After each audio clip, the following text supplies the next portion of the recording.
আসসালামু আলাইকুম সবাইকে। আশা করি সবাই অনেক ভালো আছো।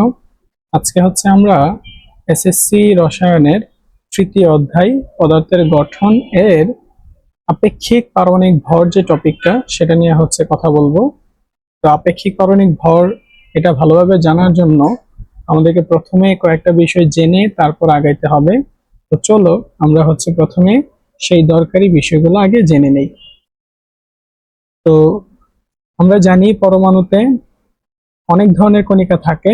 এর মধ্যে পরমাণুর স্থায়ী মৌলিক কণিকা তিনটি। কি কি? এক নম্বরে আছে ইলেকট্রন। ইলেকট্রন তারপরে থাকে প্রোটন, তারপরে থাকে নিউট্রন। তো ইলেকট্রনকে ই দ্বারা প্রকাশ করা হয়, প্রোটনকে পি দ্বারা প্রকাশ করা হয়, আর নিউট্রনকে এন দ্বারা প্রকাশ করা হয়।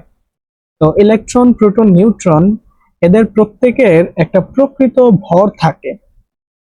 ইলেকট্রন, প্রোটন, নিউট্রন এদের প্রত্যেকেরই একটা প্রকৃত ভর থাকে। তো এই প্রকৃত ভরটা আমাদেরকে মুখস্থ করা লাগবে, প্রকৃত ভর। তো ইলেকট্রনের প্রকৃত ভর 9.11 ইন্টু 10⁻28 গ্রাম। 9.11 ইন্টু 10⁻28 গ্রাম। আর প্রোটন যে, এটার প্রকৃত ভর 1.673 ইন্টু 10⁻24 গ্রাম। তো বর্তমান অনেক বইয়ে 1.67 পর্যন্ত লেখা আছে, কিন্তু আগের বইগুলোতে 1.673 ইন্টু 10⁻24 গ্রাম ছিল। আর নিউট্রনের ভর 1.675 ইন্টু 10⁻24 গ্রাম। তো এই একটা পরমাণুর যে তিনটা স্থায়ী মৌলিক কণিকা আছে তাদের প্রকৃত ভর। তো এই ভরগুলোর দিকে আমরা খেয়াল করলে দেখি যে একটা পরমাণুর যে তিনটা মৌলিক কণিকা থাকে এদের মধ্যে সবচেয়ে ভর বেশি কিন্তু নিউট্রনের। কিভাবে দেখো, প্রোটন আর নিউট্রনের কিন্তু 10 এর পাওয়ারটা কিন্তু সমান, ঠিক আছে? কিন্তু এইখানে দেখো, একটা 1.673 আর 1.675।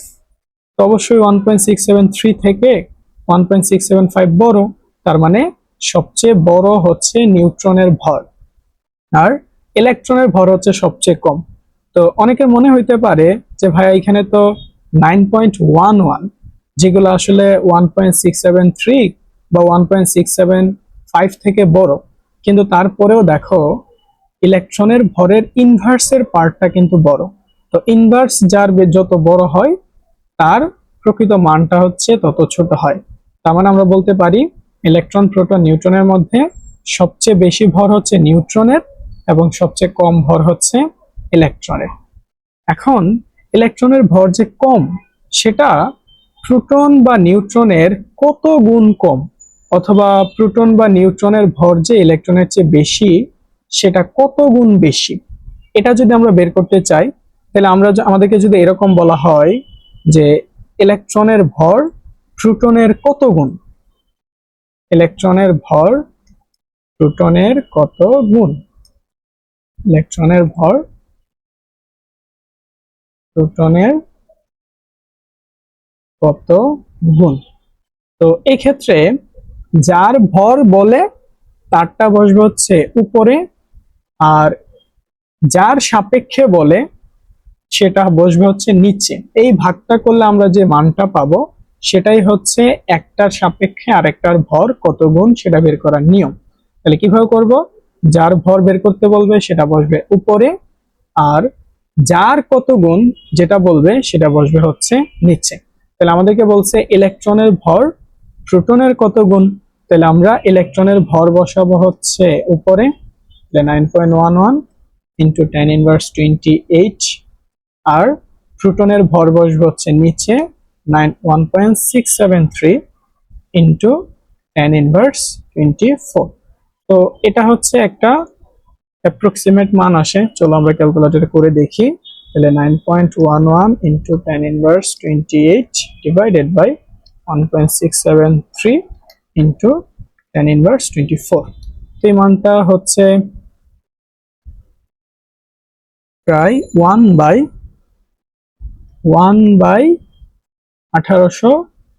1836 আসে। তো অনেক জায়গায় 1840 ধরা হয়, আবার অনেক জায়গায় হচ্ছে শুধু 1800 ধরা হয়। তার মানে ইলেকট্রনের ভর প্রোটনের ভরের হচ্ছে 1/1840 গুণ। এখন যদি এরকম প্রশ্ন করা হইতো যে প্রোটনের ভর ইলেকট্রনের কত গুণ, প্রোটনের ভর ইলেকট্রনের কত গুণ, তো আমরা একটু আগেই বললাম যে যারটা বের করতে বলবে তারটা বসবে হচ্ছে উপরে, আর যার সাপেক্ষে তারটা বসবে হচ্ছে নিচে। তাহলে এখন কিন্তু বের করতে বলছে ইলেকট্রনের ভর প্রোটনের কত গুণ, তাহলে প্রোটনের ভর ইলেকট্রনের কত গুণ, তাহলে প্রোটনের ভর কত 1.673 ইন্টু tan ইনভার্স 24, আর ইলেকট্রনের ভর হচ্ছে 9.11 ইন্টু tan ইনভার্স 28। তাহলে এই ভাগটা করলে একটু আগে যে ছিল 1/1840 আর এখন হবে হচ্ছে 1840 গুণ। ওকে, তো এইভাবে যদি আমাদেরকে একটা সাপেক্ষে আরেকটার ভর কত গুণ সেটা বের করতে বলে, তাহলে আমরা কি করব, যার ভর তাকে বসাবো উপরে, আর যার সাথে তুলনা করা হয়েছে তাকে বসাবো হচ্ছে নিচে। তো এবার আমাদের যে একটা পরমাণু আছে এর ভিতরে তো ইলেকট্রন প্রোটন নিউট্রন তিনটা কণাই আছে। তো আমরা যদি ইলেকট্রন প্রোটন নিউট্রন এগুলা একটা পরমাণুতে যতটা করে থাকে যদি আলাদা আলাদা করে মোট ইলেকট্রনের ভর বের করতে পারতাম, মোট প্রোটনের ভর বের করতে পারতাম, মোট নিউট্রনের ভর বের করতে পারতাম, এগুলো যোগ করলেই কিন্তু একটা পরমাণুর যে প্রকৃত ভর সেটা পাওয়া যেতাম। কিন্তু ইলেকট্রনের ভর এতই কম যে এই পরমাণুর ভর গণনার ক্ষেত্রে হচ্ছে ইলেকট্রনের ভরকে নেগলেক্ট করা হয়েছে, ইলেকট্রনের ভরকে হচ্ছে গণনায় নেওয়া হয়েছে না। ঠিক আছে, তার মানে আমরা পরমাণুর ভর হিসাবের সময় শুধু প্রোটন আর নিউট্রনকে হচ্ছে ব্যবহার করব। এখন তো আমরা তো একটা প্রোটনের ভর মুখস্থ জানি, আমরা তো একটা নিউট্রনের ভর মুখস্থ জানি, তাইলে আমরা যদি ওই পরমাণুতে কয়টা প্রোটন আছে সেটার সাথে যদি একটা প্রোটনের ভর গুণ দেই তাহলে পাওয়া যাব মোট পরমাণুর ভর। আবার ওই পরমাণুতে কয়টা নিউট্রন আছে সেটা যদি জানতে পারি তাইলে ওই একটা নিউট্রনের ভরের সাথে যদি মোট নিউট্রন সংখ্যাটা গুণ দেই তাইলে কিন্তু পাওয়া যাব নিউট্রনের মোট ভর। আর এই প্রোটনের মোট ভর আর নিউট্রনের মোট ভর যদি যোগ করি তাইলে কিন্তু পাওয়া যাব একটি পরমাণুর প্রকৃত ভর। এই জন্য আমরা বলতে পারি একটি পরমাণুর প্রকৃত ভর, একটি পরমাণুর প্রকৃত ভর। ওকে, তাহলে একটি পরমাণুর প্রকৃত ভর কি হবে বলতো, প্রোটনের ভর ইনটু প্রোটন সংখ্যা, প্রোটনের ভর ইনটু প্রোটন সংখ্যা। এটা করলে আমরা কি পাবো বলতো, এটা করলে কিন্তু আমরা ওই পরমাণুতে যতগুলা প্রোটন আছে সবগুলা প্রোটনের মোট ভর পাইলাম। এরপরে প্লাস নিউট্রনের ভর ইনটু নিউট্রনের সংখ্যা, নিউট্রনের ভর ইনটু নিউট্রন সংখ্যা। ওকে, আচ্ছা, তো এই কাজটা করলে আমরা কি পাবো, এই কাজটা করলে হচ্ছে আমরা নিউটনের মোট ভর পাবো, আর এদেরকে যদি যোগ করি তাইলে কিন্তু আমরা একটা পরমাণুর প্রকৃত ভর পাবো। ঠিক আছে, তো চলো তো এই কনসেপ্টটাকে ব্যবহার করে আমরা কোন একটা পরমাণুর প্রকৃত ভর নির্ণয় করার চেষ্টা করি। যেমন দেখো, আমি যদি বলে দেই যে সোডিয়ামের নিউট্রন সংখ্যা, সোডিয়ামের নিউট্রন সংখ্যা 12 হলে, সোডিয়ামের নিউট্রন সংখ্যা 12 হলে এর একটি পরমাণুর প্রকৃত ভর কত, এর একটি পরমাণুর প্রকৃত ভর কত। তো আমরা একটু আগেই তো শিখে আসলাম যে একটি পরমাণুর প্রকৃত ভর কিভাবে বের করতে হয়। ঠিক আছে, আমরা সূত্র জানি, একটি পরমাণুর প্রকৃত ভর সমান হচ্ছে প্রোটনের ভর ইনটু প্রোটন সংখ্যা প্লাস নিউট্রনের ভর ইনটু নিউট্রন সংখ্যা। তো আমরা যদি জানতে পারি যে সোডিয়ামে প্রোটন কয়টা আছে আর নিউট্রন কয়টা আছে তাইলে কিন্তু আমরা একটি পরমাণুর প্রকৃত ভর বের করে ফেলতে পারবো। এখন প্রশ্নে কিন্তু দেখো আমার নিউট্রন সংখ্যা দেওয়া আছে, প্রোটন সংখ্যা কিন্তু দেওয়া নাই। তো আসলে পরমাণুর নাম বললে প্রোটন সংখ্যা আমরা আসলে মুখস্থই জানি। আমরা জানি সোডিয়াম হচ্ছে 11 নম্বর মৌল, তার মানে ওর ভিতরে প্রোটন আছে হচ্ছে 11টা। আর প্রশ্নে বলা আছে নিউট্রন আছে হচ্ছে 12টা। ঠিক আছে, তো এখন আমরা চাইলে সূত্রটাকে আবার লিখতে পারি, অঙ্ক করার সময় সূত্রটাকে লেখা উচিত। তো আমি হচ্ছে লিখতেছি না, হ্যাঁ, আমার যেহেতু উপরে লেখা আছে আমি লিখতেছি না, আমি সরাসরি মান বের করে ফেলতেছি। সুতরাং একটি পরমাণুর প্রকৃত ভর, একটি পরমাণুর প্রকৃত ভর সমান কি বলতো? প্রোটনের ভর। প্রোটনের ভর আমরা কত জানি? 1.673 ইন্টু 10^24 গ্রাম এককে, ইন্টু প্রোটন কয়টা আছে বলতো? 11টা, প্লাস একটি নিউট্রনের ভর 1.675 ইন্টু 10^24, আর নিউটন আছে কয়টা বলতো? 12টা, ইন্টু 12। ওকে, সো যদি গুণ করি তাহলে 1.673 ইন্টু 10^24 ইন্টু 11, তো আনসার আসে হচ্ছে এটার 1.8403 ইন্টু 10^23 প্লাস, বা নিউটন এটা যদি করি তাহলে 1.675 ইন্টু 10^24 ইন্টু 12। ওকে, তাহলে এটা আসে হচ্ছে 2.01 ইন্টু 10^23। ওকে, আর এই সবগুলাই কিন্তু আসতেছে গ্রাম এককে। ওকে, আচ্ছা, তো এই দুইটা যদি যোগ করি তাহলে 1.4803 ইন্টু 10^23 প্লাস 2.01 ইন্টু 10^23, আনসার আসে হচ্ছে 3.8503 ইন্টু 10^23 গ্রাম।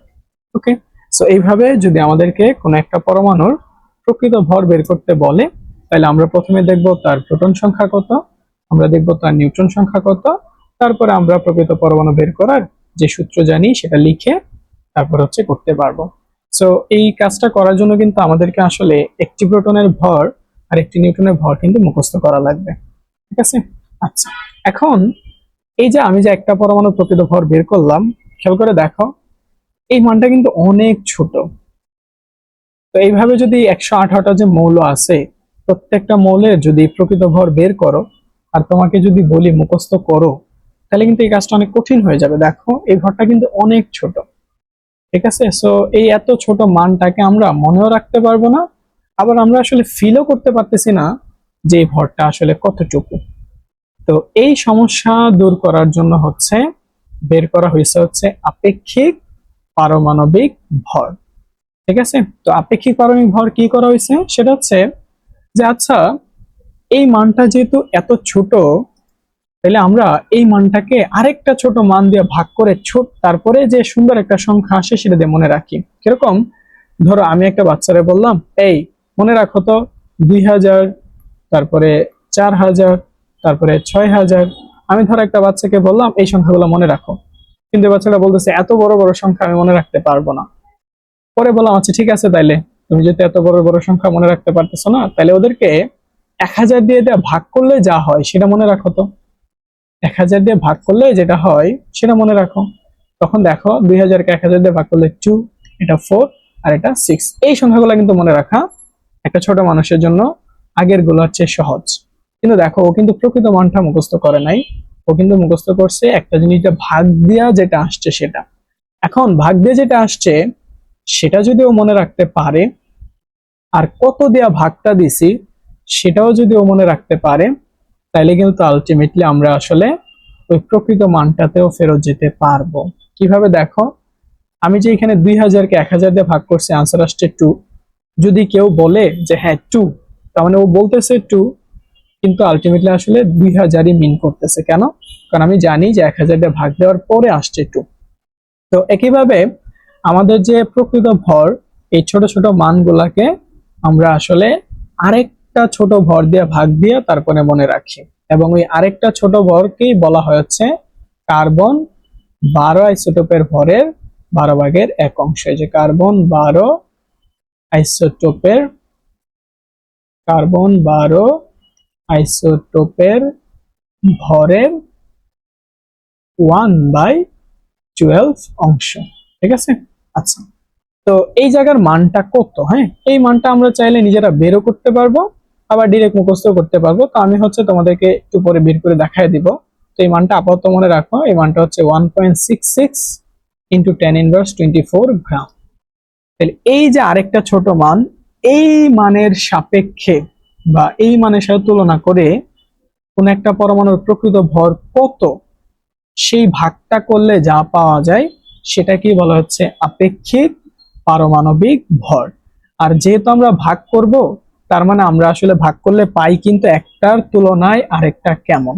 আর এই যে একটার তুলনায় আরেকটা কেমন, এই ব্যাপারটাকে বলা হচ্ছে আপেক্ষিক পারমাণবিক ভর। ঠিক আছে, তার মানে আমরা বলতে পারি যে একটা পরমাণু প্রকৃত ভর সেটা আসলে এই যে কার্বন 12 আইসোটোপের ভরের 12/1 তুলনায় কেমন, বেশি না কম। যদি বেশি হয় তাহলে কত গুণ বেশি, সেই ব্যাপারটাই আমরা বের করি, যেটার মাধ্যমে সেটাকে বলা হচ্ছে আপেক্ষিক পারমাণবিক ভর। তো চলো এখন আমরা আপেক্ষিক পারমাণবিক ভরের সংজ্ঞাটা হচ্ছে একটু দেখে নিই। দেখো কি বলছে, বলতেছে একটি মৌলের, কোন মৌলের একটি পরমাণুর প্রকৃত ভর কার্বন 12 আইসোটোপের ভরের 12/1 তুলনায় যত গুণ ভারী, তাকে ওই মৌলের আপেক্ষিক পারমাণবিক ভর বলে। আর আমি কিন্তু একটু আগেই বললাম যে তুমি আসলে একটার তুলনায় আরেকটা কেমন সেটা বোঝার জন্য কিন্তু ভাগ করতে হয়। তার মানে আমরা বলতে পারি আপেক্ষিক পারমাণবিক ভর সমান হচ্ছে একটি পরমাণুর প্রকৃত ভর ডিভাইডেড বাই কার্বন 12 আইসোটোপের ভরের 12/1। তাহলে আমাকে যদি কেউ আপেক্ষিক পারমাণবিক ভর বের করতে বলে, আমার কি কি লাগবে বলতো? আমার হচ্ছে একটি পরমাণুর প্রকৃত ভর লাগবে, আর কার্বন 12 আইসোটোপের ভরের 12/1 লাগবে। একটি পরমাণুর প্রকৃত ভর কিভাবে বের করতে হয় সেটা একটু আগেই আমরা শিখে আসলাম। আর কার্বন 12 আইসোটোপের ভরের 12/1 সেটা আমরা বের করতে পারবো।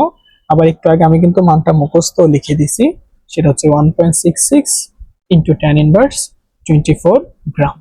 ওকে, তো এইভাবে যদি আমরা আগাই তাহলে আমরা চাইলে একটি পরমাণুর আপেক্ষিক পারমাণবিক ভর হচ্ছে আমরা বের করতে পারবো। এখন চলো আমরা হচ্ছে এই কাজটা করি, যে কার্বন 12 আইসোটোপের ভরের 12/1 মান যে 1.66 ইন্টু 10^24 গ্রাম, সেটা বের করার চেষ্টা করি।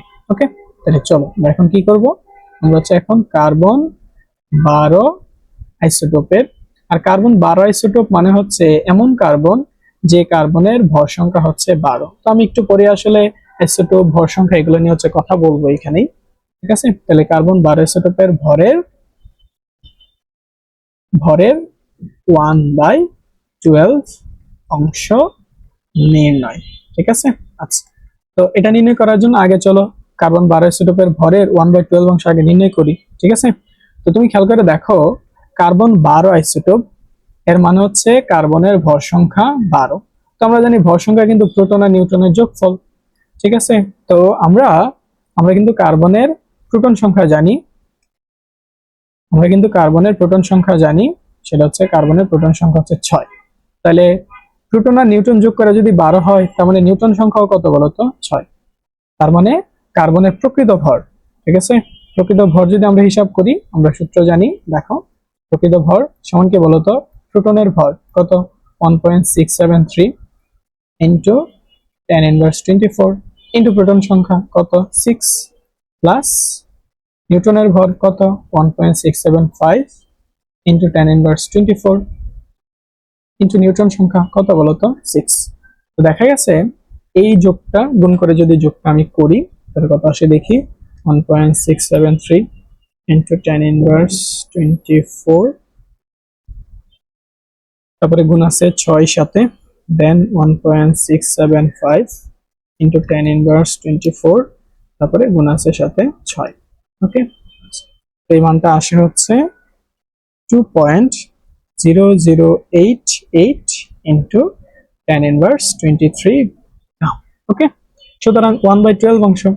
ঠিক আছে, তাহলে 1/12 অংশ কি হবে বলতো? ওই 12 দ্বারা হবে ভাগ। তাহলে 2.0088 ইন্টু 10^23 ইন্টু 1/12 মানে হচ্ছে 12 দ্বারা ভাগ। এই ভাগটা করলে কত আসে দেখো, এই ভাগটা করলে আসে হচ্ছে প্রায় 1.66 ইন্টু 10^24 গ্রাম। তো এভাবে হচ্ছে আমরা চাইলে কার্বন 12 আইসোটোপের ভরের 12/1 মানটাও বের করতে পারি। ঠিক আছে, সেটা দেখবা প্রায় আসতেছে। ঠিক আছে, তো এটাকেই হচ্ছে আমরা মুখস্থ ব্যবহার করি। তো এইভাবে কোন একটা পরমাণুর প্রকৃত ভর সেটা কার্বন 12 আইসোটোপের ভরের 12/1 তুলনায় কত গুণ, সেই মানটাকেই বলা হয় হচ্ছে আপেক্ষিক পারমাণবিক ভর। আর আপেক্ষিক পারমাণবিক ভরের কিন্তু কোনো একক হয় না। কেন? কারণ দেখো উপরে একটা ভর আছে, আবার নিচে একটা ভর আছে।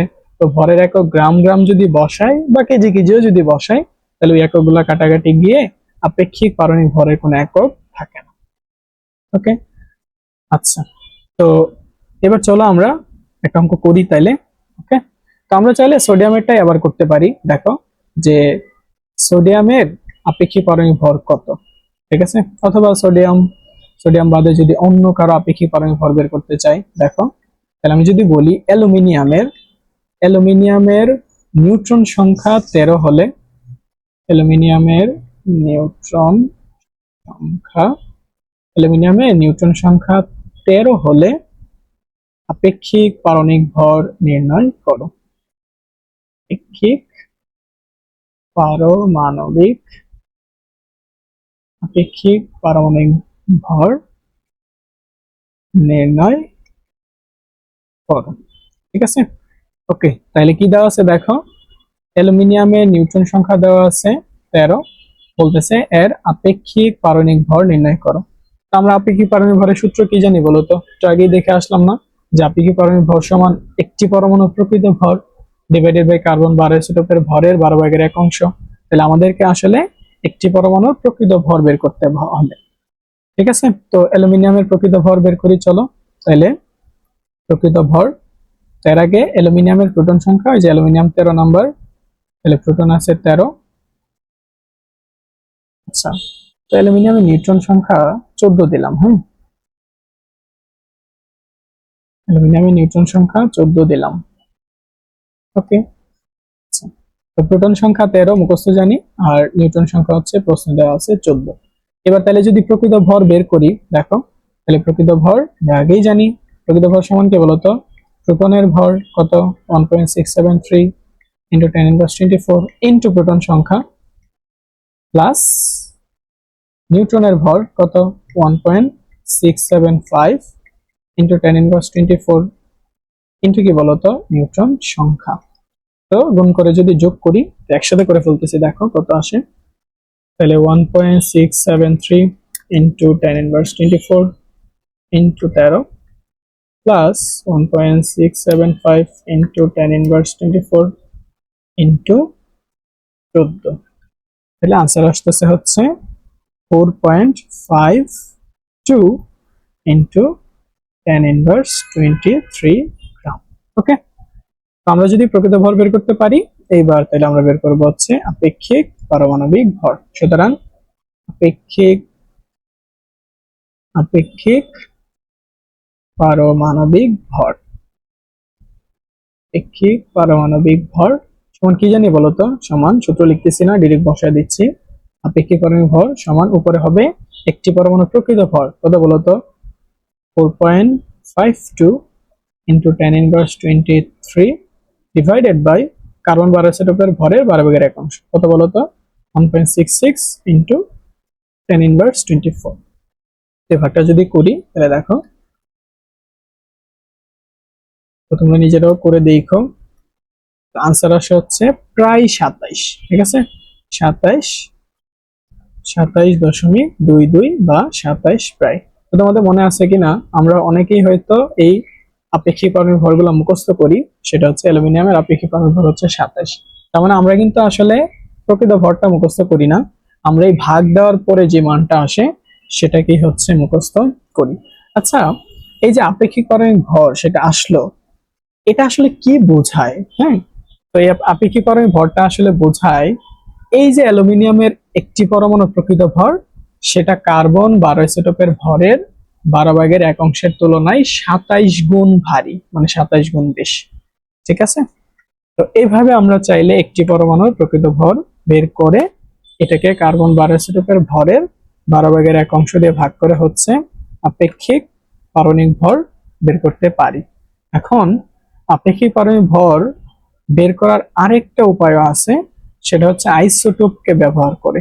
ঠিক আছে, তো ওটা শেখার জন্য আগে চলো আমরা আইসোটোপের ধারণাটা নেই। এখন আইসোটোপের ধারণা নেওয়ার জন্য আগে ভর সংখ্যা কি সেটা হচ্ছে জানতে হবে। ঠিক আছে, তো ভর সংখ্যা কি? ভর সংখ্যা হচ্ছে কোন পরমাণুর যে নিউক্লিয়াসে প্রোটন আর নিউট্রন আছে সেই সংখ্যার যোগফলকেই বলা হয় হচ্ছে ভর সংখ্যা। তাহলে কোন পরমাণুর নিউক্লিয়াসে অবস্থিত, ঠিক আছে, তাহলে কোন পরমাণুর নিউক্লিয়াসে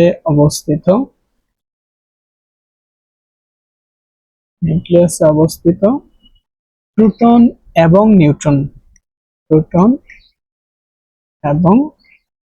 নিউট্রন সংখ্যার যোগফলকে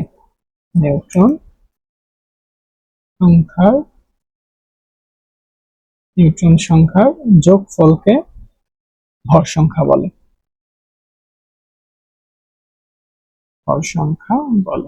ওকে, আচ্ছা, তাহলে ভর সংখ্যা সমান যেহেতু প্রোটন সংখ্যা নিউট্রন সংখ্যার যোগফল, তার মানে আমরা ভর সংখ্যা সূত্র লিখতে পারি যে হ্যাঁ, ভর সংখ্যা সমান হচ্ছে প্রোটন সংখ্যা যোগ নিউট্রন সংখ্যা,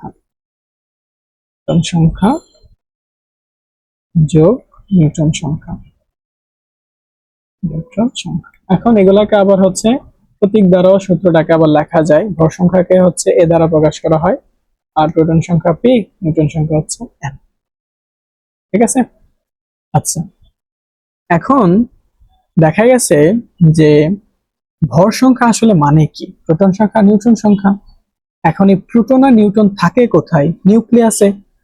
তো আমরা যদি এই নিউক্লিয়াসের ভিতরেই তো প্রোটন আর নিউট্রন থাকে, এদের সংখ্যাগুলোই যোগ করতেছি, কইরা পাইতেছি হচ্ছে ভর সংখ্যা। তো যেহেতু ভর সংখ্যা মানে হচ্ছে নিউক্লিয়াসের ভিতরে যারা আছে তাদের সংখ্যা, এই জন্য ভর সংখ্যাকে নিউক্লিয়ন সংখ্যা নামেও ডাকা হয়। ঠিক আছে, ভর সংখ্যাকে নিউক্লিয়ন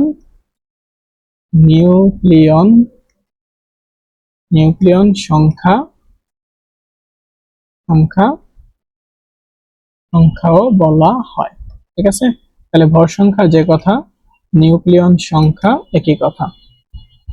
ঠিক আছে, আচ্ছা, এবার যদি আমাদেরকে কখনো ভর সংখ্যা বের করতে বলে, তাহলে প্রোটন আর নিউট্রন দিলেই হচ্ছে আমরা চাইলে সরাসরি ভর সংখ্যা বের করে ফেলতে পারি। কিভাবে? ধরো বললাম যে ম্যাগনেসিয়ামের নিউট্রন সংখ্যা 12 হলে ভর সংখ্যা কত? ম্যাগনেসিয়ামের নিউট্রন সংখ্যা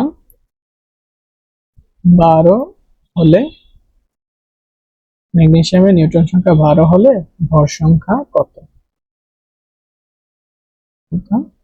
খুবই সহজ। ঠিক আছে, আসো সমাধান। আমরা জানি ভর সংখ্যা সমান কি বলতো? প্রোটন সংখ্যা প্লাস নিউট্রন সংখ্যা। তো প্রোটন সংখ্যা কিন্তু দেওয়া নাই, কিন্তু আমরা জানি মৌলের নাম বললেই আসলে আমরা প্রোটন সংখ্যা পেয়ে যাই। তো ম্যাগনেসিয়াম এটা 12 নম্বর মৌল, তার মানে তার ভিতরে প্রোটন আছে হচ্ছে 12টা। তাহলে ভর সংখ্যা সমান কি বলতো? প্রোটন সংখ্যা প্লাস নিউট্রন সংখ্যা, তাহলে ভর সংখ্যা হচ্ছে 24। ওকে, আচ্ছা, এখন এই ভর সংখ্যাটা আমি চাইলে কোন একটা মৌলের ভর সংখ্যাটা কত সেটা ওই মৌলটার আশেপাশেই সংখ্যা দিয়ে হচ্ছে লিখে দিতে পারি। ঠিক আছে, যেমন তার মানে আমরা আসলে কোন একটা মৌলের প্রকাশটা কিভাবে করতে পারি সেটা যদি একটু দেখে নেই। মৌলের প্রকাশ মানে একটা মৌলের আশেপাশে কিছু সংখ্যা থাকে, তো কোন সংখ্যাটা আসলে কি প্রকাশ করে সেটা হচ্ছে আমাদেরকে জানতে হবে। মৌলের প্রকাশ, তো আমি ধরে নিলাম এক্স হচ্ছে একটা মৌল, তো এই মৌলের আশেপাশে কোথায় কি থাকে? তো বাম পাশে নিচে যেটা থাকে সেটা হচ্ছে পারমাণবিক সংখ্যা বা প্রোটন সংখ্যা। ঠিক আছে, তাহলে বাম পাশে নিচে থাকে হচ্ছে পারমাণবিক সংখ্যা, আর বাম পাশে উপরে থাকে হচ্ছে ভর সংখ্যা। ঠিক আছে, তার মানে কোন মৌলের বাম পাশে উপরে যদি কোনো সংখ্যা লেখা থাকে তাহলে সেটাকে আমরা ভর সংখ্যা ভাববো, আর যদি বাম পাশে নিচে কোনো সংখ্যা লেখা থাকে তাহলে সেটাকে আমরা হচ্ছে প্রোটন সংখ্যা বা পারমাণবিক সংখ্যা ভাববো। আর এইখানে থাকে হচ্ছে ওই পরমাণুটা এখন কয়টা আছে। ঠিক আছে, এই পরমাণুটা এখানে কয়টা আছে সেটা থাকে হচ্ছে এই ডান পাশে নিচে। আর এটা যদি ইলেকট্রন ত্যাগ বা গ্রহণ করে, ঠিক আছে, তো একটা ত্যাগ করলে বা একটা গ্রহণ করলে বা দুইটা ত্যাগ করলে বা দুইটা গ্রহণ করলে সেই আধান হয়, সেই আধান সংখ্যাটা থাকে হচ্ছে উপরে। তো এইভাবে একটা পরমাণুর আশেপাশে এই সংখ্যাগুলো দিয়ে আমরা কি বুঝাই সেটা আমাদেরকে জানতে হবে। তো প্রথম দুইটাই ইম্পর্টেন্ট আসলে, এই ভর সংখ্যা আর পারমাণবিক সংখ্যা। তাহলে মৌলের বাম পাশে নিচে যা থাকে সেটা হচ্ছে পারমাণবিক সংখ্যা, আর মৌলের বাম পাশে উপরে যা থাকে সেটা হচ্ছে ভর সংখ্যা। যেমন উদাহরণ হিসেবে যদি আমরা নেই, ধরো আমরা নিলাম হচ্ছে অ্যালুমিনিয়াম, এই হচ্ছে আমাদের অ্যালুমিনিয়াম। তাহলে অ্যালুমিনিয়ামের ভর সংখ্যা আমরা জানি 27, তাহলে সেটা থাকবে উপরে, বাম পাশে উপরে। আর ওর প্রোটন সংখ্যা বা পারমাণবিক সংখ্যা হচ্ছে 13, সেটা থাকবে হচ্ছে নিচে। এইভাবে হচ্ছে একটা মৌলকে প্রকাশ করা যায়। ওকে, আর ভর সংখ্যা সমান কি বলতো? প্রোটন সংখ্যা প্লাস নিউট্রন সংখ্যা। ওকে, চলো আমরা ভর সংখ্যা জানার পরে এবার আমরা যেটা পড়বো সেটা হচ্ছে আইসোটোপ। তো আইসোটোপের সংজ্ঞা লেখার আগে ধরো আমি হচ্ছে প্রকৃতি থেকে কয়েকটা হাইড্রোজেনকে তুলে মানে খুঁজে বের করে আনলাম, তাহলে সবগুলাই হাইড্রোজেন, তার মানে সবগুলোর প্রোটন সংখ্যা সেম, তাহলে এটা হাইড্রোজেন 1 1 1। ঠিক আছে, তো সবগুলাই হাইড্রোজেন, কিন্তু দেখা গেছে এই সবগুলো হাইড্রোজেনের ভর সংখ্যা সেম না। এখন কেন সেম না বলতো? আমরা ভর সংখ্যা সমান কি জানি? প্রোটন আর নিউট্রনের যোগফল। তাহলে সবার প্রোটন সংখ্যা যদি সেম হয় অথচ ভর সংখ্যা যদি ভিন্ন হয়, তাহলে ভর সংখ্যাটা ভিন্ন হয় মূলত হচ্ছে নিউট্রন সংখ্যার ভিন্নতার জন্য। ঠিক আছে, তো দেখা গেছে এমনও হাইড্রোজেন আছে যার ভর সংখ্যা হচ্ছে 1, আবার প্রকৃতিতে এমন হাইড্রোজেনও আছে যার ভর সংখ্যা হচ্ছে 2, আবার প্রকৃতিতে এমন হাইড্রোজেনও আছে যার ভর সংখ্যা হচ্ছে 3। তো এই যে এরকম একই পরমাণু যাদের পারমাণবিক সংখ্যা সেম অথচ ভর সংখ্যা ভিন্ন, এইরকম পরমাণুগুলাকে বলা হয় হচ্ছে পরস্পরের আইসোটোপ। তার মানে আইসোটোপ মানে একই পরমাণু, সবাই সেম, সবাই হাইড্রোজেন, কিন্তু এদের ভর সংখ্যা একটু ভিন্নতা থাকবে। যেমন একইভাবে ধরো ক্লোরিনের যদি আইসোটোপ বলি, দেখা গেছে ক্লোরিন 17 নম্বর মৌল, এটা ক্লোরিন, এটাও 17 নম্বর মৌল, কিন্তু এমনও ক্লোরিন প্রকৃতিতে পাওয়া যায় যার ভর সংখ্যা হচ্ছে 35, আবার এমনও ক্লোরিন প্রকৃতিতে পাওয়া যায় যার ভর সংখ্যা হচ্ছে 37। তো এইভাবে 118টা মৌল সবারই আসলে এই আইসোটোপ থাকে না। যাদের আইসোটোপ থাকে তাদের কি হয়? তাদের প্রোটন সংখ্যা সেম থাকে কিন্তু ভর সংখ্যা হয় ভিন্ন। ঠিক আছে, আইসোটোপের সংখ্যা কি হবে বলতো? সেটা হচ্ছে একাধিক পরমাণু যাদের পারমাণবিক সংখ্যা একই কিন্তু ভর সংখ্যা ভিন্ন, তাদেরকে পরস্পরের আইসোটোপ বলে। ওকে, তাহলে চলো লিখি, একাধিক পরমাণু, একাধিক পরমাণু যাদের পারমাণবিক সংখ্যা একই, একাধিক পরমাণু যাদের পারমাণবিক সংখ্যা একই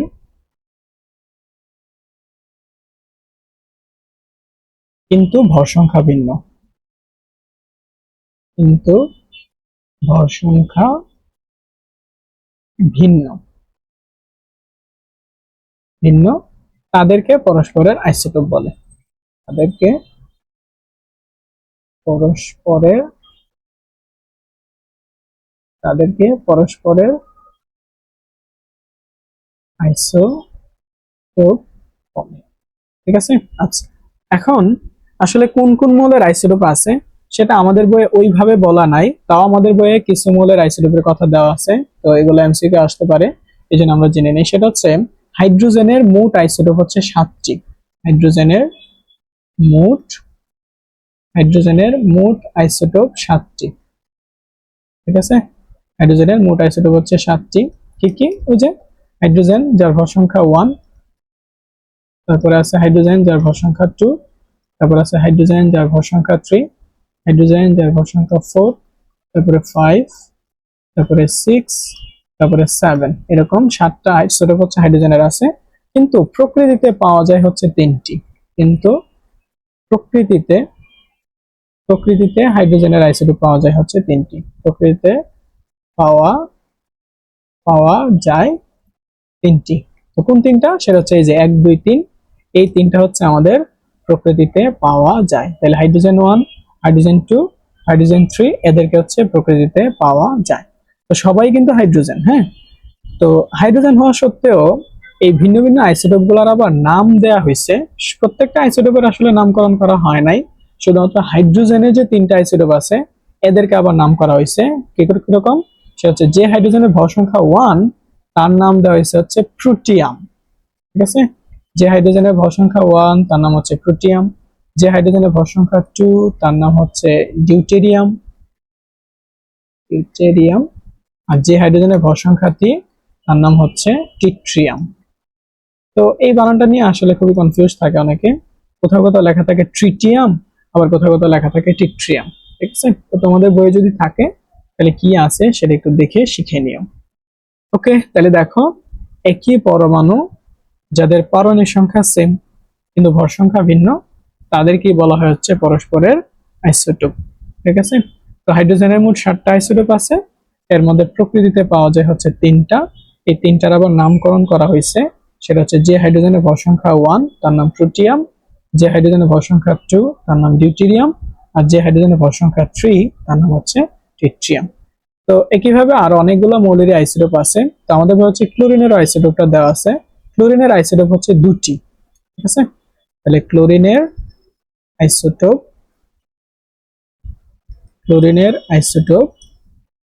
2টি। তাহলে 2টি কি কি? একটা হচ্ছে ক্লোরিন 35 আর একটা হচ্ছে ক্লোরিন 37, ঠিক আছে। আচ্ছা, পরে হচ্ছে কপারেরও দেওয়া আছে। কপারের আইসোটোপও 2টি। কপারের আইসোটোপ কয়টি বলতো? 2টি। কি কি? একটা হচ্ছে কপার 63 আর একটা হচ্ছে কপার 65, ঠিক আছে। তো এইভাবে আসলে আরো অনেকগুলোরই বলা যায়, যেমন কার্বনের হচ্ছে 3টা আইসোটোপ আছে, কার্বন 12, কার্বন 13, কার্বন 14। যেই কার্বন 12কে আসলে আমরা আপেক্ষিক পারমাণবিক ভর বের করার সময় হচ্ছে ব্যবহার করে আসছি। অক্সিজেনেরও 3টা আইসোটোপ আছে, অক্সিজেন 16, 17, 18, ঠিক আছে। তো এইভাবে অনেক পরমাণুরই অনেকগুলো আইসোটোপ আছে, তবে সবার হচ্ছে আইসোটোপ থাকে না। এবার এবার আমরা একটা জিনিস পড়বো, সেটা হচ্ছে আইসোটোপের শতকরা পরিমাণ, এটা কি? ওকে, তাহলে এখন আমরা পড়বো হচ্ছে আইসোটোপের শতকরা পরিমাণ। আইসোটোপের শতকরা পরিমাণ। আচ্ছা, তো শতকরা মানে তো তোমরা বুঝো 100, হ্যাঁ। আইসোটোপের শতকরা পরিমাণ মানে কি শোনো। ধরো আমি হচ্ছে 100টা ক্লোরিন নিলাম, 100টা ক্লোরিন নিয়ে আসলাম। এখন 100টা ক্লোরিন আনলে দেখা গেছে ক্লোরিন তো আমরা জানি 2 রকমের ক্লোরিন হইতে পারে, ঠিক আছে। তো দেখা গেছে যে এই 100টা ক্লোরিনের মধ্যে আমি দেখলাম যে প্রায় 75টা ক্লোরিন পাইছি হচ্ছে ক্লোরিন 35।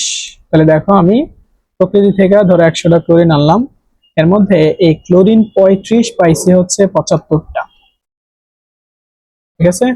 আর ক্লোরিন 37 পাইছি হচ্ছে 25টা, ঠিক আছে। তাহলে ক্লোরিন 35 পাইছে হচ্ছে 75টা আর ক্লোরিন 37 পাইছে হচ্ছে 25টা। এই যে এইভাবে কোন একটা পরমাণুর যদি আইসোটোপ থাকে, তাইলে 100র মধ্যে কে কতটা হইতে পারে, প্রায়, যদি এটা এক্সাক্ট বলা যায় না, আসলে 100র মধ্যে 75টাই হবে। তো 100র মধ্যে প্রায় কে কতটা থাকতে পারে, সেই ব্যাপারটা কি বলা হয় হচ্ছে আইসোটোপের শতকরা পরিমাণ, ঠিক আছে। তো তার মানে যদি এরকমই হয়, তার মানে আমরা কি বলতে পারি বলতো, সেটা হচ্ছে ক্লোরিন 35-এর, যে আমরা এভাবে বলতে পারি চাইলে, ক্লোরিন 35-এর শতকরা পরিমাণ, ক্লোরিন 35-এর শতকরা পরিমাণ, যেহেতু শতকরা তাহলে পার্সেন্টেজ দিতে পারি, সেটা হচ্ছে 75%। আর ক্লোরিন 37 এর শতকরা পরিমাণ হচ্ছে 25%। এইভাবে আসলে বিজ্ঞানীরা হচ্ছে বিভিন্ন আইসোটোপ নিয়ে নিয়ে দেখছে যে 100টার মধ্যে কোন আইসোটোপকে কতটা করে পাওয়া যায়, আর সেই পরিমাণটাকে বলা হচ্ছে তার শতকরা পরিমাণ। ওকে, আচ্ছা, এইবার এই শতকরা পরিমাণকে ব্যবহার করে আপেক্ষিক পারমাণবিক ভর বের করা যায় কিভাবে? কারণ আসলে আপেক্ষিক পারমাণবিক ভর, এটার একটা সংজ্ঞা এই আইসোটোপের শতকরা পরিমাণ থেকেও দেওয়া হয়। কিরকম? এই যে এরকম দেখো, সেটা হচ্ছে আইসোটোপের শতকরা পরিমাণ থেকে আপেক্ষিক পারমাণবিক ভর নির্ণয়। দেখো বলতেছে একটি মৌলের প্রাকৃতিকভাবে বিদ্যমান সব আইসোটোপের ভরের যে গড়, সব আইসোটোপের যে ভর সংখ্যা আছে সেই ভরের যে গড় মান সেটাকে আসলে আপেক্ষিক পারমাণবিক ভর বলা যায়। কিভাবে দেখো, আমরা উদাহরণ হিসেবে ধরো ক্লোরিনকে ব্যবহার করি। মনে করো ক্লোরিন, ক্লোরিন আমরা জানি ক্লোরিন 35 আছে একটা, আবার ক্লোরিন 37 আছে একটা। তাহলে এই যে ক্লোরিন 35 আর ক্লোরিন 37, এই দুইজনের ভরের গড় যদি আমি নেই, তবে সেটা হইতে হবে কি বলতো, শতকরা পরিমাণের গড়। তার মানে আমি 100টা ক্লোরিন নিলাম, এর মধ্যে আমরা জানি ক্লোরিন 35 থাকতে পারে 75টা, আর ক্লোরিন 37 থাকতে পারে 25টা। ঠিক আছে, তাহলে এখন আমি তাহলে মোট ক্লোরিন নিলাম কয়টা বলতো, মোট ক্লোরিন নিলাম কিন্তু 100টা, এর মধ্যে ক্লোরিন 35 হচ্ছে 75টা, আর ক্লোরিন 37 হচ্ছে 25টা। তো আমি যদি এখন এই ক্লোরিন 35 আর ক্লোরিন 37 এদের যদি ভরের গড় করতে পারি, সেটাকে আমি বলতে পারবো আপেক্ষিক পারমাণবিক ভর। ঠিক আছে, আচ্ছা। তো দেখো, আমি যদি গড় করতে চাই তাহলে বলতো ক্লোরিন 35, এরকম ক্লোরিন আছে কয়টা, 75টা। তাহলে ক্লোরিন 35 যদি একটা হইতো তাহলে তার ভর হইতো 35। এখন যেহেতু 75টা আছে, তাহলে 75 দিয়ে গুণ দিলে কি পাবো বলতো, আমরা হচ্ছে ক্লোরিন 35 যে 75টা আছে, এই 75টার ভর পাবো। একইভাবে ক্লোরিন 37 যদি একটা হইতো, একটার ভর হচ্ছে 37, তাহলে 25টা আছে, তাহলে 25 দিয়ে গুণ দিলে 25টার ভর বের হইলো। এবার যদি যোগ করি তাহলে কিন্তু 100টার মোট ভর বের হইছে। এবার গড় করার জন্য আমার কি করা উচিত বলতো, তাহলে জিনিস আছে 100টা, তাহলে 100টাকে কিন্তু আমি 100 দিয়ে ভাগ দিলেই কিন্তু গড় বের হয়। আর এই জিনিসটাকেই বলা হচ্ছে আপেক্ষিক পারমাণবিক ভর, যেটাকে আমি সংক্ষেপে বলতেছি হচ্ছে আপা ভর, মানে হচ্ছে আপেক্ষিক পারমাণবিক ভর। তাহলে বলতো ক্লোরিনের আপেক্ষিক পারমাণবিক ভর কিভাবে বের করলাম, ক্লোরিন 35 আছে 75টা, তাহলে 75 আর 35 গুণ দিলে 75টা ক্লোরিনের মোট ভর বের হলো। আবার ক্লোরিন 37 আছে 25টা, তাহলে 37 ইন্টু 25 করলে 25টা ক্লোরিন 37 এর ভর বের হলো। যোগ করলে টোটাল 100টার ভর বের হলো, আবার 100 দিয়ে ভাগ দিলে গড় বের হলো। এইভাবেও কিন্তু আমরা আপেক্ষিক পারমাণবিক ভর বের করতে পারি। ঠিক আছে, তার মানে আমরা আপেক্ষিক পারমাণবিক ভরের এই আইসোটোপের শতকরা পরিমাণ থেকে আপেক্ষিক পারমাণবিক ভরের সূত্র কিভাবে লিখতে পারি বলতো, আমরা লিখতে পারি যে আপেক্ষিক পারমাণবিক ভর সমান হচ্ছে, এই যে দেখো লিখি কিভাবে, তাহলে আমি সব সংক্ষিপ্ত লিখতেছি, আপা ভর মানে হচ্ছে আপেক্ষিক পারমাণবিক ভর। তাহলে কি হবে বলতো, হবে হচ্ছে ওই যে প্রত্যেকটা আইসোটোপের ভর সংখ্যা আর শতকরা পরিমাণের গুণ ফলের যোগফল, গুণ করে করে যোগ করব, করে যদি 100 দিয়ে ভাগ দেই তাহলে সেটাই হয়ে যাবে আমার আপেক্ষিক পারমাণবিক ভর। ঠিক আছে, তার মানে সূত্রটা কি হবে বলতো, সূত্রটা হবে হচ্ছে নিজ নিজ পারমাণবিক ভর এবং এবং শতকরা পরিমাণের গুণ ফলের যোগফল। ঠিক আছে, তাহলে নিজ নিজ পারমাণবিক ভর, নিজ নিজ পারমাণবিক ভর, পারমাণবিক ভর ইনটু শতকরা পরিমাণ। ইনটু না লিখে আমরা বাংলায় বলি, তাহলে নিজ নিজ পারমাণবিক ভর এবং শতকরা পরিমাণ এর গুণফলের যোগফল। শতকরা পরিমাণের গুণ, তারপর হচ্ছে আবার যোগ করব। ঠিক আছে, তাহলে গুণফলের যোগফল ডিভাইডেড বাই হচ্ছে 100। এই 100 দিয়ে যদি ভাগ করি তাইলে আমরা পেয়ে যাব হচ্ছে আপেক্ষিক পারমাণবিক ভর। ঠিক আছে, তো চলো এই সূত্র দিয়েও হচ্ছে অনেকগুলো অঙ্ক করা যায়, সেই অঙ্কগুলো হচ্ছে আমরা এখন করি। যেমন আসো প্রশ্ন নাম্বার 1 কি বলছে, একটু মনোযোগ দিয়ে পড়ো, ভিডিও চাইলে আগে পজ করে নিজে করার ট্রাই করো, যদি তারপরে হচ্ছে মিলাই দেখো, আর যারা পারবে না তারা হচ্ছে আমার সাথে করো। তাহলে কি বলছে দেখো, যদি ক্লোরিন 35 এর শতকরা পরিমাণ 75% হয় এবং ক্লোরিন 37 এর শতকরা পরিমাণ 25% হয়, তাহলে আপেক্ষিক পারমাণবিক ভর কত? তো আমরা কি জানি বলতো, আপা ভর আপেক্ষিক পারমাণবিক ভর সমান কি বলতো, সমান হচ্ছে এই যে নিজ নিজ পারমাণবিক ভর এবং দেখো আমরা সূত্র কি পড়ে আসছি, নিজ নিজ পারমাণবিক ভর এবং শতকরা পরিমাণের গুণফলের যোগফল। তাহলে ক্লোরিন 35-এর ভর কত বলতো? ক্লোরিন 35-এর ভর হচ্ছে 35, আর ওর শতকরা পরিমাণ কত? 75। তারপরে যোগ, এই যে যোগ করতেছি, এইভাবে যতটা থাকতো গুণ করে করে যোগ করতাম। ঠিক আছে। আচ্ছা, ক্লোরিন 37, এর ভর হচ্ছে 37, আর এর শতকরা পরিমাণ হচ্ছে 25, ডিভাইডেড বাই যদি 100 করি তাইলে আমরা গড়টা পাবো। এই গড়টা করলে যে আনসার আসে সেটাই হচ্ছে ক্লোরিনের আপেক্ষিক পারমাণবিক ভর। তো চলো আমরা দেখি কত আসে। তাহলে 75 into 35 plus 37 into 25 divided by হচ্ছে 100। এই কাজটা করলে আমরা পাই হচ্ছে 35.5। ঠিক আছে। আর আমরা হয়তো অনেকে মুখস্থ জানি যে আসলে ক্লোরিনের আপেক্ষিক পারমাণবিক ভর হচ্ছে 35.5। আচ্ছা, বাই দ্য ওয়ে, অনেকে আমরা এই আপেক্ষিক পারমাণবিক ভরকে শুধু পারমাণবিক ভরও বলে থাকি, অনেক সময় আপেক্ষিক কথাটা বলি না। তা আপেক্ষিক পারমাণবিক ভর আর শুধু পারমাণবিক ভর কিন্তু একই কথা। ওকে, বুঝছো? আচ্ছা, এখন আরেকটা বিষয় হচ্ছে, আমরা যেহেতু শতকরা নিয়ে কথা বলতেছি, সেটা হচ্ছে তার মানে যদি আইসোটোপ দুইটা হয় তাহলে এই দুজন মিলে কিন্তু 100 হবে শতকরা পরিমাণ গুলা। তাহলে একটা যদি 40 হয় তাহলে একটা 60 হবে, এরকম। ঠিক আছে। তো এই কনসেপ্টটা হচ্ছে এরপর অঙ্কে লাগবে। দেখো, তাহলে এবার বলতেছে কপারের আপেক্ষিক পারমাণবিক ভর 63.5। তাহলে কপারের আপেক্ষিক পারমাণবিক ভর কিন্তু দেওয়া আছে। তো আইসোটোপ গুলা কি কি কপারের? একটা হচ্ছে কপার 63 আর হচ্ছে কপার 65। তাহলে এই দুইটা আইসোটোপের শতকরা পরিমাণ কত? ঠিক আছে। তো বলো তো আইসোটোপ কয়টা? আইসোটোপ কিন্তু দুইটা। আর আমরা জানি দুইটা আইসোটোপ হোক আর যতটাই হোক, আইসোটোপ গুলার শতকরা পরিমাণের যোগফল কিন্তু সব মিলে 100 হবে। ঠিক আছে। আচ্ছা, যেমন একটু আগে আমি উদাহরণও দিছিলাম, বলতো তাহলে একটা যদি 40 হয় তাহলে আরটা কত? 60। ঠিক আছে। তা আমরা যেহেতু এখানে জানি না, তাহলে আমরা চাইলে কপার 63 এর শতকরা পরিমাণ ধরতে পারি এক্স, আর কপার 65 এর শতকরা পরিমাণ ধরতে পারি ওয়াই। ঠিক আছে। আর ওই এক্স আর ওয়াই যোগ করলে কিন্তু 100 হবে। এই জন্য আমরা অনেক সময় কি করি, যে ঠিক আছে এইভাবে এক্স আর ওয়াই দুইটা চলক না ধরে চাইলে একটা চলকও ধরে ফেলতে পারি। কিভাবে জানো? একটা যদি 40 হতো আরটাকে 60 কিভাবে বলতাম বলতো? ওই 100 থেকে ওই 40টা বাদ দিলে। তাহলে আমরা যদি এরকম চিন্তা করে দেখো যে কপার 63 এর শতকরা